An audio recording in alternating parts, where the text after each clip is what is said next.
Kərbəla var ha. Kərbəlada fədakarlıq deyilən bir şey ki var, sədaqət deyilən bir şey ki var, itaət deyilən bir şey ki var, onun ən âli nümunəsidir.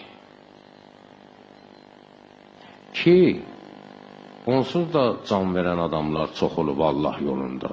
İsmail əleyhissalama, İbrahim əleyhissalam deyəndə ki, yuxuda görmüş, hələ yuxuda görüb də, yəni İbrahim əleyhissalam bəzi peyğəmbərlərə vəhiy elə yuxuda verilirdi. Ki, mən sənə qurban kesirəm. Canı bizdən istəmiş gerçi bizim cananımız, can fədadır, ona qoy, minnətçi olsun canımız. Canı canan diliyib verməmək olmaz ey dil, nə nizah eləyəlim, o nə sənindir, nə mənim.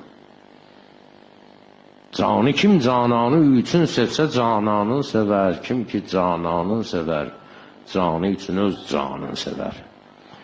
Seyyid Əzim rəhmətli İmam Hüseynin dilindən, ona zəban-ı hal deyərlərdi, İmam Hüseynin öz dilindən bir məsiyəsi var ki, deyir şadəm ki ilahi, tökülə qanı Hüseynin. Hüseyin İmam Hüseyin özü için deyir bunu. Deyir şadəm ki ilahi, tökülə qanı Hüseynin, ta razı yola eşqdə cananı Hüseynin.